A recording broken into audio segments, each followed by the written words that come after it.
오늘 이 시간에는 우리 어르신들의 건강한 삶을 위해 아주 중요하고도 기쁜 소식을 들고 찾아왔습니다. 여러분 혹시 코로나 예방 접종을 하신 뒤에 귀에서 윙윙거리는 소리가 들리는 이명현상이나 얼굴 근육이 마음대로 움직이지 않는 안면마비 증상 때문에 고생하신 적 없으신가요? 그동안은 내 몸이 아픈데도 백신 때문인지 확실하지 않다며 제대로 된 보상을 받지 못해 소가리만 하셨던 분들이 참 많으셨을 겁니다. 그런데 드디어 국가에서 이 질환들을 정식 보상 대상으로 인정하기로 했다는 소식이 들려왔습니다. 자그마치 4억 8천만 원이라는 큰 액수의 위로금까지 언급되고 있는 상황인데요.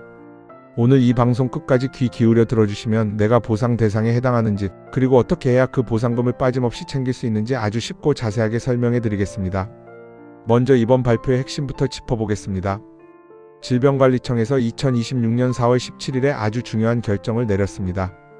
예전에는 관련성이 조금 의심된다는 이유로 병원비 일부만 겨우 지원해주던 이명과 안면마비 같은 질환들을 이제는 정식으로 보상을 해주겠다고 바꾼 것입니다.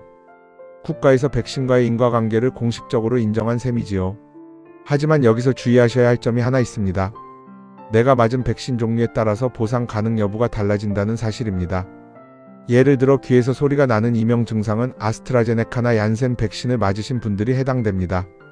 반면 얼굴이 마비되는 안면신경마비는 아스트라제네카, 얀센뿐만 아니라 화이자나 모더나 같은 모든 종류의 백신을 맞으신 분들이 보상을 신청하실 수 있습니다. 그러니 먼저 내가 예전에 보건소나 병원에서 어떤 백신을 맞았는지 확인해보는 것이 첫걸음이라고 할 수 있겠습니다. 의학계의 목소리를 들어보면 이번 조치에 대해 조금 아쉬운 부분도 있다고 합니다. 바로 돌발성 난청 때문인데요. 갑자기 귀가 안 들리게 된 분들도 백신 부작용이라는 보고가 아주 많았습니다. 그런데 국가에서는 이것이 코로나 바이러스 자체 때문인지 아니면 백신 때문인지 아직 확실하지 않다는 이유로 이번 보상 목록에서는 쏙 빼놓았습니다. 참 안타까운 일이지요. 하지만 희망은 있습니다.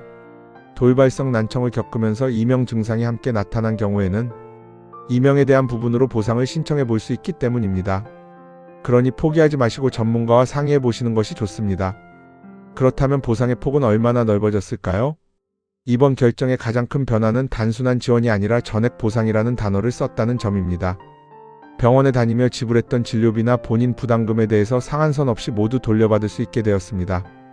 심지어 병원에 입원하셨을 때 들어간 간병비까지 지급된다고 하니 어르신들의 가게에 큰 도움이 될 것입니다. 또한 정말 가슴 아픈 일이지만 백신 접종 후 부작용으로 인해 사망하신 경우에는 최저임금을 기준으로 계산하여 240개월치에 해당하는 약 4억 8천만 원 정도의 위로금이 지급된다고 합니다. 장애가 남은 경우에도 그 등급에 따라 정당한 보상금이 책정될 예정입니다. 이명의 경우에는 약값뿐만 아니라 소리 발생기나 보충기 같은 보조기구 비용까지도 청구할 수 있고, 안면마비는 보톡스 치료나 수술비까지 포함된다고 하니 꼼꼼히 챙기셔야 합니다. 이제 가장 중요한 신청 절차에 대해 말씀드리겠습니다. 방송을 들으시면서 나도 해당되는 것 같은데 어떻게 해야 하나 고민되실 겁니다. 가장 중요한 것은 과거의 기록입니다. 백신을 맞고 나서 4주 이내에 귀가 이상하거나 얼굴이 이상해서 병원을 찾았던 기록이 남아 있어야 합니다. 그 당시 의사 선생님이 차트에 적어놓은 내용이 가장 확실한 증거가 됩니다. 만약 예전에 병원에 다녀오셨다면 해당 병원을 다시 방문하여 의무기록 사본과 진료비, 영수증 그리고 세부 내역서를 떼어달라고 하세요. 그리고 의사 선생님께 이 증상이 백신과 관련이 있다는 소견이 포함된 진단서를 요청하셔야 합니다. 이 서류들을 챙겨서 가까운 보건소에 가시면 예방접종 피해 보상 신청서를 작성하실 수 있습니다.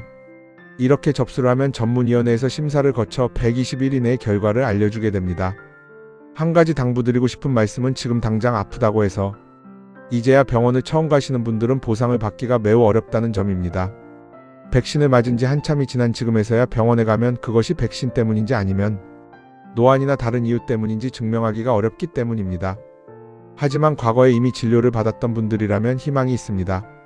설령 예전에 신청했다가 거절당하셨던 분들이라도 이번에 기준이 바뀌었으니 당시의 의무기록을 바탕으로 다시 심의를 신청할 수 있습니다. 어르신들 그동안 몸도 아픈데 마음까지 고생 많으셨지요? 정당하게 보상받을 수 있는 길이 열렸으니 귀찮다고 생각하지 마시고 꼭 권리를 찾으시길 바랍니다. 오늘 전해드린 이 소식이 코로나 시기를 견뎌내신 우리 어르신들에게 작은 위로와 힘이 되었으면 좋겠습니다. 항상 건강 잘 챙기시고 귀도 눈도 밝게 유지하시면서 활기찬 하루 보내시길 바랍니다. 지금까지 시니어의 건강과 노후를 책임지는 라디오 팟캐스트 인생은 60부터였습니다. 경청해주셔서 감사합니다.